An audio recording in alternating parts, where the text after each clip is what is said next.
They dedicate their lives to helping orphaned animals. They open their hearts and homes to all the challenges of raising a young life, no matter how large or small. They are the Wildlife Nannies. Today on Wildlife Nannies, Elephant Limpopo and his little sister go off to their first safari with trainer Paul. They have a lot of fun learning to stick with the herd, but it's also very dangerous in the African outbacks. Dangers lurk at every corner, even when swimming.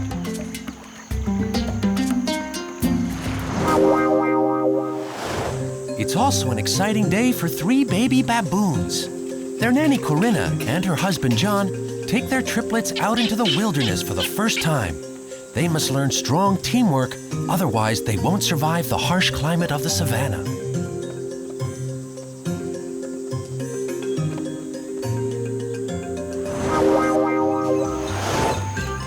And we meet Cindy and Henry, 2 baby emus that are being raised by hand. Today, they'll be introduced to a new enclosure and make a new friend. It's early morning at the Jabulani camp, and the elephants are led out of their comfortable enclosures. Even 5 a.m. isn't too early for this patchwork elephant family. The 2 small babies are already awake, because today is a special day for them here in Hoedspruit, South Africa.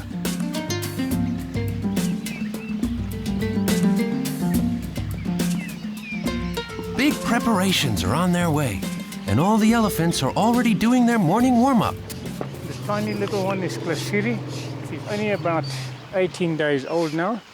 The other little one is Limpopo. She's about 6 months. Limpopo is the first little elephant born within a trained herd in South Africa. So we're rather proud of that fact. Elephants and trainers have a set routine every day. What we'd normally do in the morning is a normal exercise operation, just to keep them very much like humans. If you don't go to the gym every day, you start getting lazy. And also, as part of the training, it's a continuation of the training.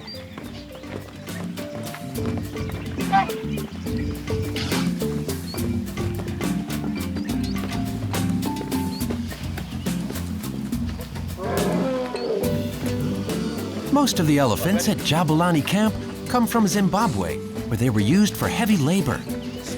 These elephants are a ragtag group of loners. But since the birth of Limpopo and his little sister, the group is bonded and grown into a proper herd. Paul Kotze was at Limpopo's birth. You can see he managed to help these elephants gain a sense of family. He's worked for this goal from the beginning. To instill a herd instinct, it's important to offer activities, because little elephants learn especially well while they're playing. I think that's an interesting thing.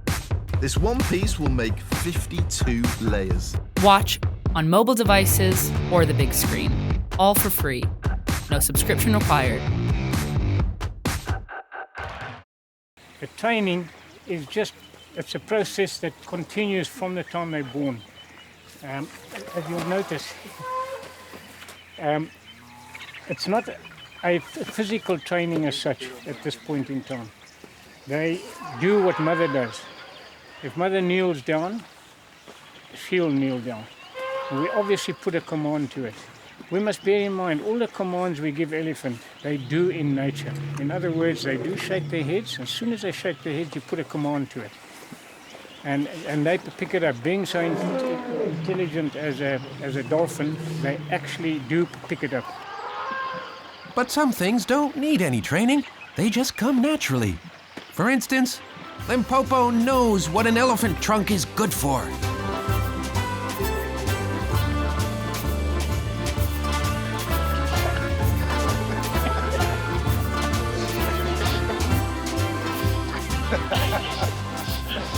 It's just up to mischief.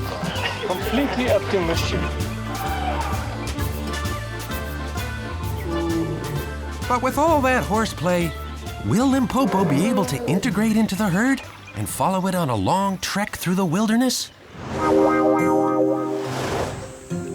Other parts of Africa are up just as early. Corinna Aufing lives on a farm with countless animals and her husband John.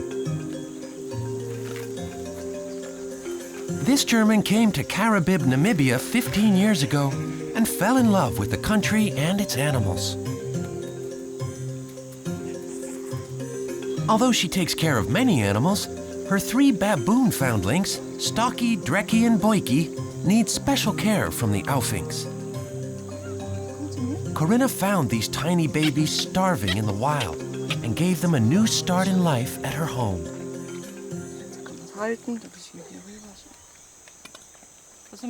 Well, my 3 baboon babies give me everything that I need in my life, and I love them more than anything. Now they're in a stage where they can play in the cage on their own, but they also need company and games. We'll take them out into the wild and I'll show them what's edible out there and help them dig up roots for food.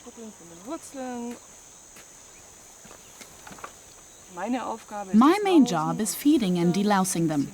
I feel a little anti-authoritarian. I just let them do whatever they want, really. Then John gets mad at me because he's taken on the role of the father and does everything much stricter. But even John can't really be angry with these mischievous babies. He's too busy making sure that these 3 grow up like they would in the wild. They have to grow into a strong team if they want to have a chance to survive. A group is only as strong as its weakest link. And right now, these babies are still trying to find their own place within the group. To reintegrate lone baboons is pointless. They would be killed by other wild baboons. They simply cannot survive on their own, and so that's why we have to really try to introduce them back into the wild as a group. These 3 already have a strong bond with one another. To have a chance against predators such as leopards, lions, and other adversaries, these monkeys will have to form their own clan or family. Corinna and Paul will take them into the outback for the first time today, so that these babies can learn what life is like in the real world.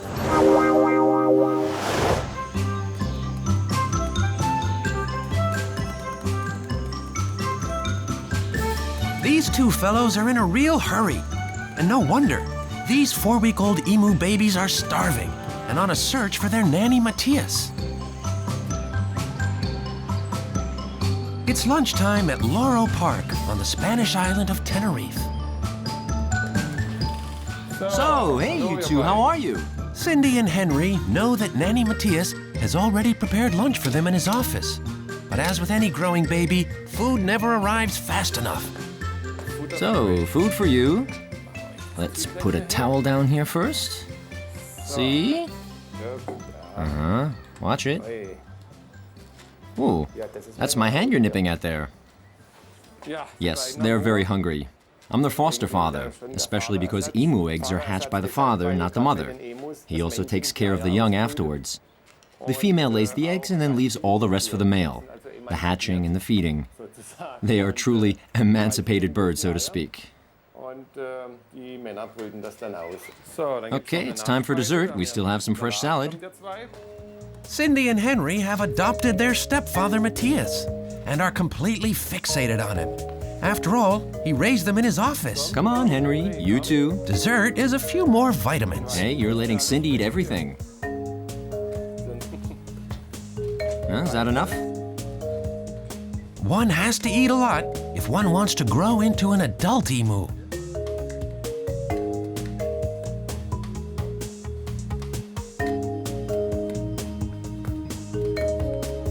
After lunch, Matthias lets these 2 have some playtime. Picking is the favorite activity of all emus. Cindy and Henry have a special place in Matthias's heart.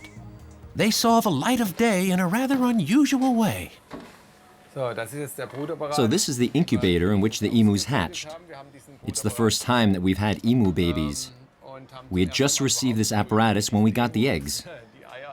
And we simply put them in the incubator and wanted to see if anything would hatch.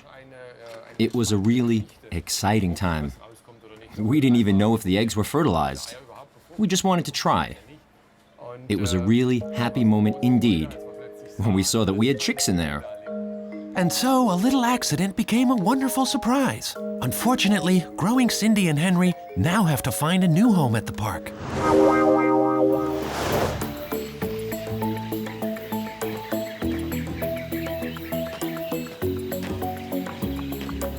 In South Africa, Limpopo is already very excited and nervous.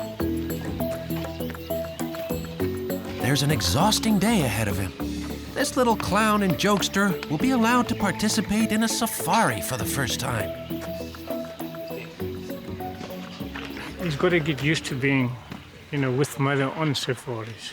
So it's very important that you start training him from this age. There's a formality they've got to keep in line, and they've got to be obedient, so that's most important. And they do, at that age, they learn very quickly.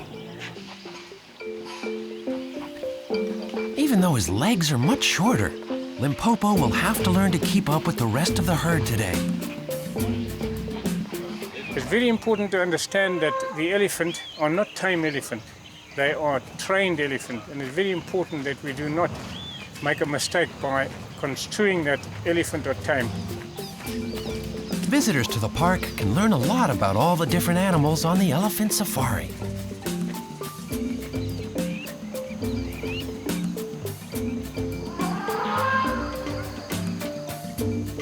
The Jabulani Park places great emphasis on leaving all the animals in their natural habitat.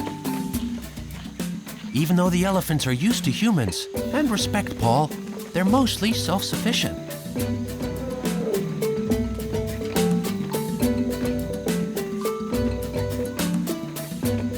It's a long tour, and the safari covers a lot of ground. By the end, all the visitors to the park are satisfied, especially Paul, who was worried that Limpopo would joke around and not take this challenge seriously. But in the end, Limpopo passed with flying colors. His behavior was pretty well what I expected. I expected that he's going to behave, she's going to behave, and I think she did very well. If one takes into fact that she hasn't been on a walk before and she's done a walk now, I think that's the start of great things. After such a long tour, a little reward is in order.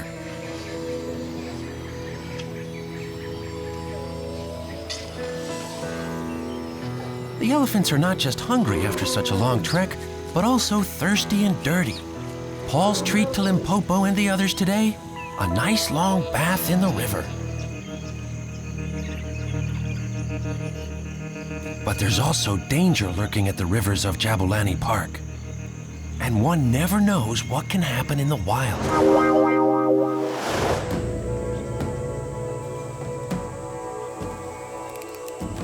The Wilderness Challenge has already begun in Namibia.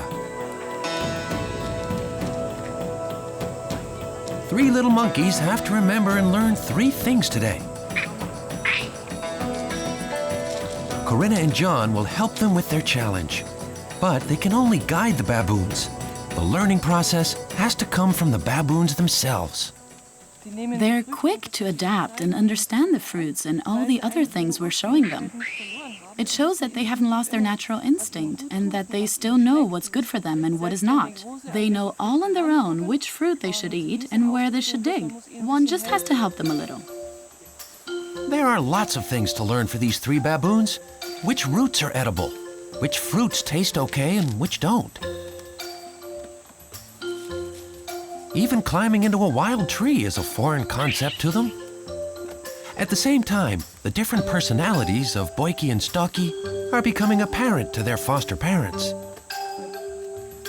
Shy Boykie doesn't like to climb up new trees and is always very happy to have his nanny Corinna close by. Stocky, on the other hand, has quite the sense of discovery and is finding all sorts of new treats with Daddy.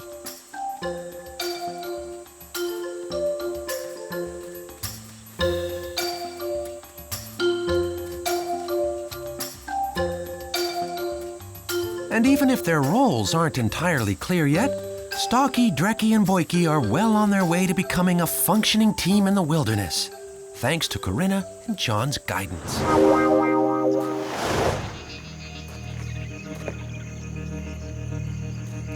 This crocodile looks slow and harmless, but appearances can be deceiving. Although Paul is brave, he too knows that these are formidable predators to the creatures along the river, and that they can't be underestimated. Crocodile of this size could be a danger to human life. He will attempt to take you in the water, and once he's got a grip of you in the water, you've got a problem. Because you're in his domain, he actually will lash onto you and drown you more than anything else. You probably got about 25 seconds. So if he keeps you under the water for longer than half a minute, and with the surprise, you're obviously going to open your mouth, you're going to swallow water. So your chances of surviving is very remote on the crocodile. They're actually a killing machine. Limpopo and the rest of his herd are now on their way to the river. Crocodiles don't pose any serious threat to fully grown elephants, of course, but a small little baby elephant could easily be taken by a croc. Adult crocodiles are known to take a wide range of large vertebrates, including antelope, buffalo, young hippos, and even large cats. This dangerous predator can thus definitely pose a threat to a baby elephant. So will Paul let Limpopo and Klasiri into the river?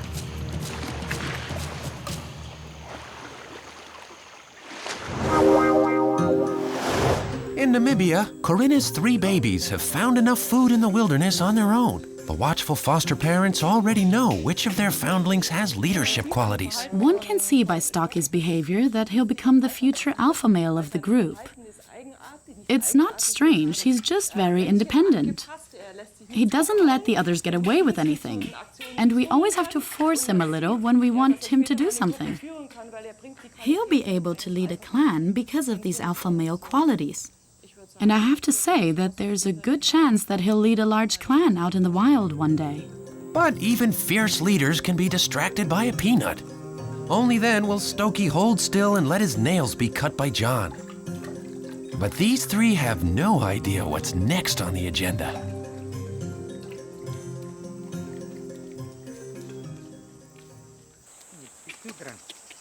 Today is wash day, and these baboons don't exactly take to water. Corinna and her husband have to use every trick in the book to keep these 3 together for this challenging but necessary activity.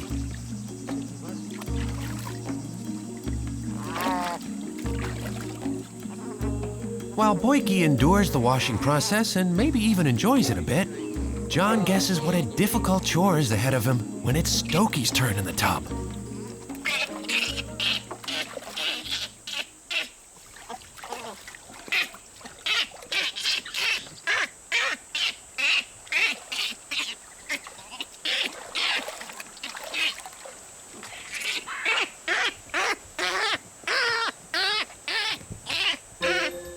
Meanwhile, Dreki observes the whole thing. Sort of.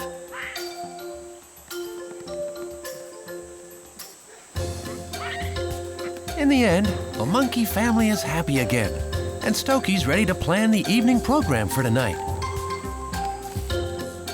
His gang of 2 seems quite content to follow along with his plan.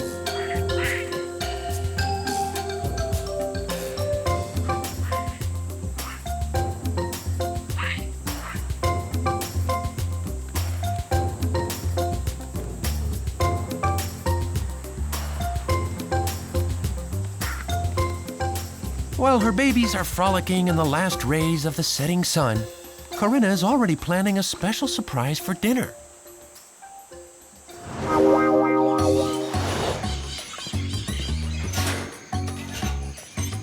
Cindy and Henry have successfully spent their first night without Matthias. Their foster father was very worried because it was an unusually cold night in Tenerife. These 2 just spent their first night together outside. Before that, they were always inside with me. But now's the time that they have to be moved. They'll go to the outside enclosures here at Laura Park and be introduced to the visitors.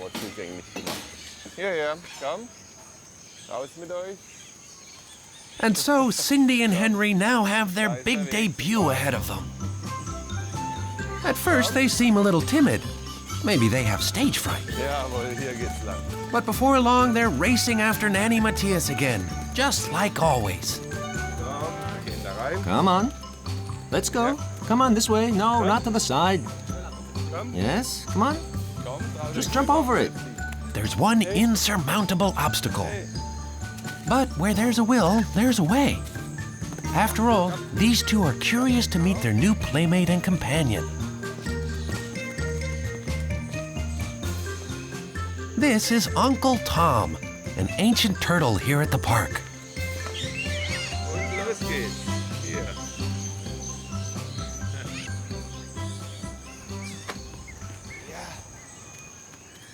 Hallo? Tom? Hast du Gesellschaft mitgebracht?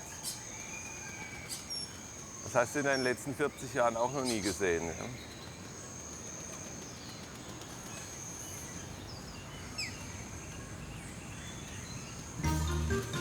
Uncle Tom isn't too sure if these young ones will make ideal roommates.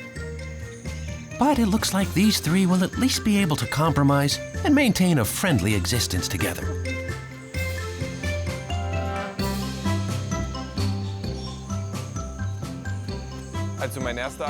Well, my first impression is positive.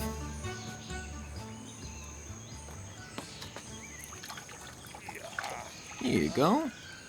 Of course, they also have to get to the water somehow. But they can't drown here, it's too shallow. Still, they have to learn to run up and down here. And as their father, I'll have to teach them that.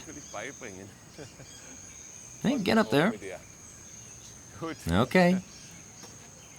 Tom now has to deal with all his other chores and has to trust that the emus will do well in their new home.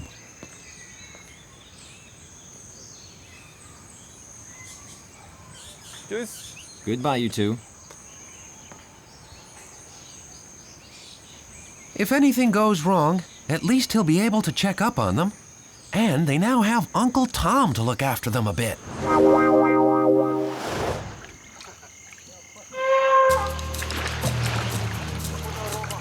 Limpopo looks like he already has the hang of how to deal with the watery predators lurking nearby. They could be dangerous to the youngsters if they were drinking from the side. For example, you'll probably find that they could get hold of the tongue tip. But the mothers will come in first. They stand there, they check it, they'll put their trunks into the water, they will pick up the water, they'll squirt it, they'll check it out. Then you see the little calves will come in. So they do sense it. Absolutely incredible the way they do it. We don't actually know how they communicate, but they do communicate. And they do realize when there's danger. They pick it up almost immediately. And it gets passed on from one to the other. Now that it's safe, all the elephants begin to enjoy the refreshing break. Eventually, even Limpopo joins in with the others. And in the heat of the noonday sun, all the elephants really relish this cool refreshment in the river. I think the crocodiles are also aware that the fact they are quite monsters compared to them. So they will not, they will hesitate to attack a full-grown elephant.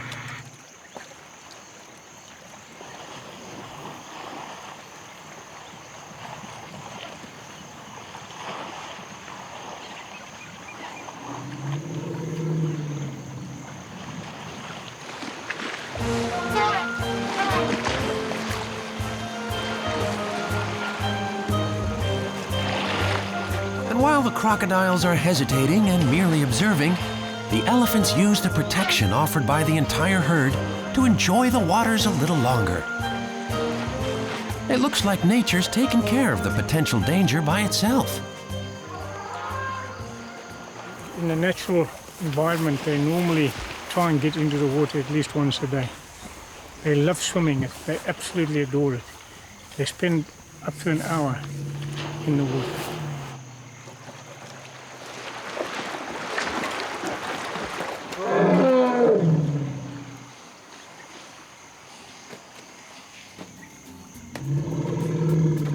Another exciting day now comes to a close for Limpopo and his smaller sister at the Jabulani Park.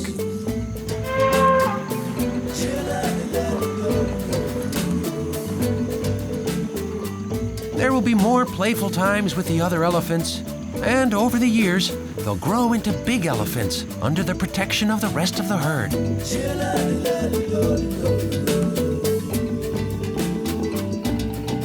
Eventually, Limpopo will pass on his wisdom to future generations.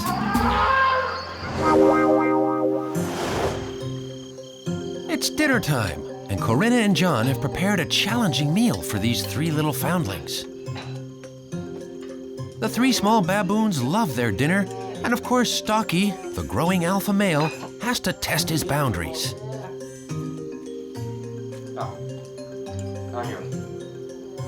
But in the home, and especially at dinner, proper table manners are very necessary. Although Stocky's not yet ready to lead a clan, he will one day.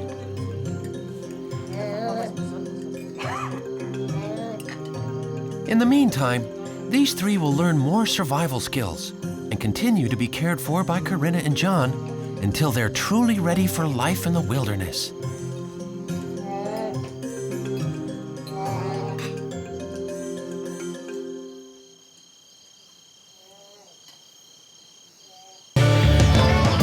Next time on Wildlife Nannies, Nanny Wolfgang Magnus lovingly takes care of 9 new penguin babies until they reach adulthood. And blue wildebeest baby Cabrona. During a relocation effort, this blue wildebeest was separated from its mother. Will Nanny Petronella be able to save the life of this starving infant?